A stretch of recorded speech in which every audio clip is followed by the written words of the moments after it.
सबको जय यीशु की। प्रभु यीशु क्रिस्त में प्यारे भाइयों बहनों, सामान्य काल का 34वें इतवार की पूजन पद्धति में भाग लेने के लिए मैं आप सभी लोगों का हार्दिक स्वागत करता हूं। सामान्य काल का 34वें इतवार को हम लोग क्रिस्त राजा राजेश्वर के पर्व में हम लोग मनाते हैं। क्रिस्त राजा राजेश्वर का पर्व यानी कि सामान्य काल के आखिरी इतवार को मनाया जाता है।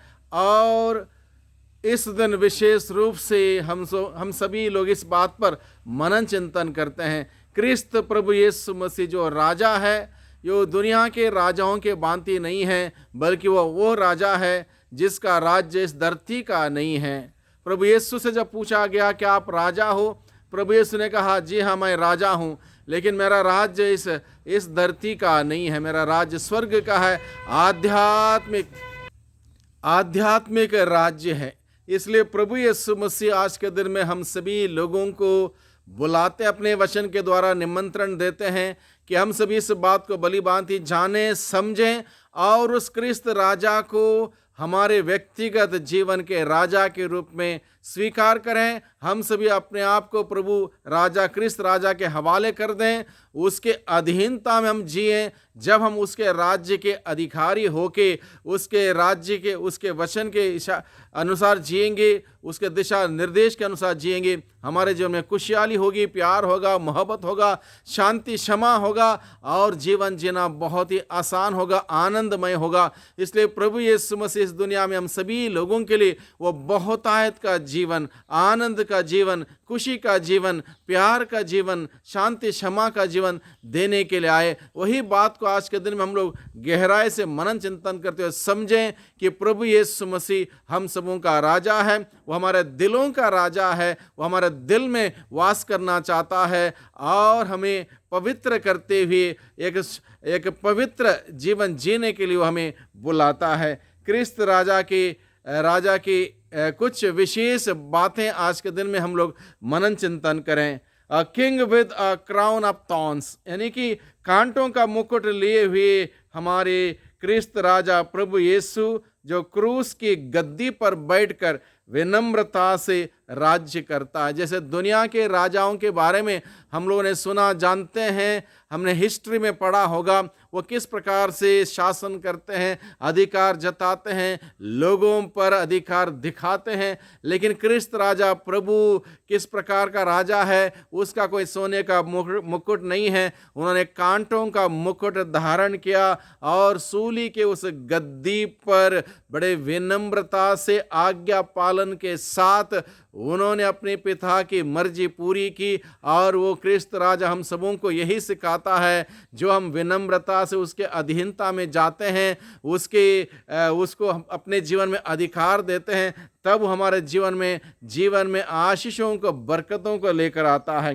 क्रिस्त राजा का राज्य प्रेम के सूत्र में चलता है, अधिकार से नहीं। प्रभु प्रेम से व्यवहार करता है। क्रिस्त राजा किसी पर भी शासन नहीं करता, बल्कि वह प्रेम से हमारे साथ मिलता जुलता है और उस प्रेम के साथ हमें जीने के लिए बुलाता है। चाहे कोई भी व्यक्ति क्यों ना हो, प्रभु ने प्रेम से व्यवहार किया। चाहे जकीस हो, जकीस को दुनिया जानती है, वो पापी मनुष्य हैं, गुनहगार, अपराधी हैं, लेकिन प्रभु ने बड़े इज्जत से, सम्मान से, प्रेम से जकीस से कहा, जकीस जल्दी नीचे आओ।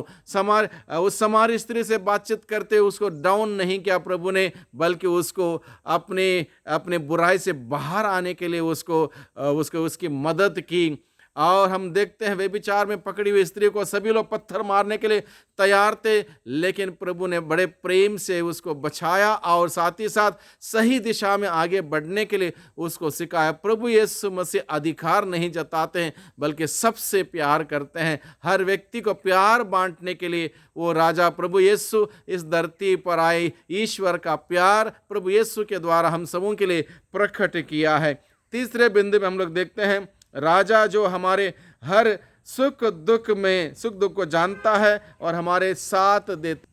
क्रिस्त राजा प्रभु हमारे हर प्रकार के सुख दुख को जानता है, भली भांति जानता है और हमसे प्यार करता है, हमारा साथ देता है, हमारे मुश्किल में कठिन परिस्थिति में हमें बाहर आने के लिए आशीष देता, मदद करता है। इस प्रकार से वह हम सबों के साथ जुड़ा हुआ है। हर कोई व्यक्ति उसके दिल के करीब है। यह है क्रिस्त राजा। चौथे बिंदु में हम लोग देखते हैं क्रिस्त राजा सबको थके मांदे और बोझ से दबे हुए लोगों को अपने पास बुलाता, सबको अपने पास बुलाता। किसी को कोई पाबंदी नहीं है। हर कोई व्यक्ति खुले दिल से, खुले मन से प्रभु के पास आ सकता है। अगर गलती भी हुई, पश्चाताप के साथ प्रभु के पास आ सकता है। अपने हाथों को पसारते हुए, खुले हाथों से वो हम सबों के गले लगाने के लिए हमें बुलाता है। प्रेम से हर व्यक्ति को बुलाते हुए कहता है, तुम जो थक गए हो, बोझ से दब गए हो, सबके सब मेरे पास आओ, मैं तुम्हें विश्राम दूंगा।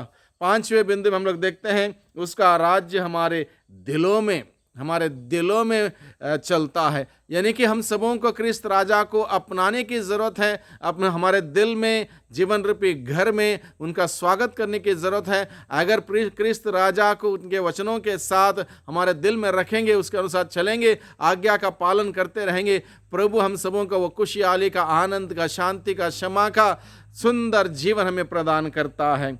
छठे बिंदु में हम लोग देखते हैं क्रिस्त राजा हमें शांति के मार्ग पर चलने के लिए सिखाता है। क्रिस्त राजा हमें शांति के मार्ग पर चलने के लिए सिखाता है। कोई किसी प्रकार से दुख दर्द नहीं, बल्कि शांति, प्रेम, भाईचारे से जीने के लिए क्रिस्त राजा हमें बुलाता है। सातवें बिंदु में हम लोग देखते हैं क्रिस्त राजा का राज्य अनंत है। क्रिस्त राजा का राज्य अनंत है, वो समाप्त नहीं होगा, कभी समाप्त होने वाला राज्य नहीं है। इसलिए इस राजा के अधीन हम आए, एक सुंदर जीवन बिताएं। आज का ये पर्व हम सबों को क्रिस्त राजा की अधीनता ग्रहण करते हुए, उससे प्यार करने के लिए, उसके प्यार से भरने के लिए, उसके मूल्य सिद्धांतों से परिपक्व होने के लिए और उस राजा के अधीन रह के उसकी प्रिय प्रजा बन के, उसकी गवाही बन के, उसके साक्षी बन के जीने के लिए हम सबों को बुलाता है। क्रिस्त राजा को परख करके देखें। ये राजा राजाओं का राजा है, ये राजा प्रभुओं का प्रभु है।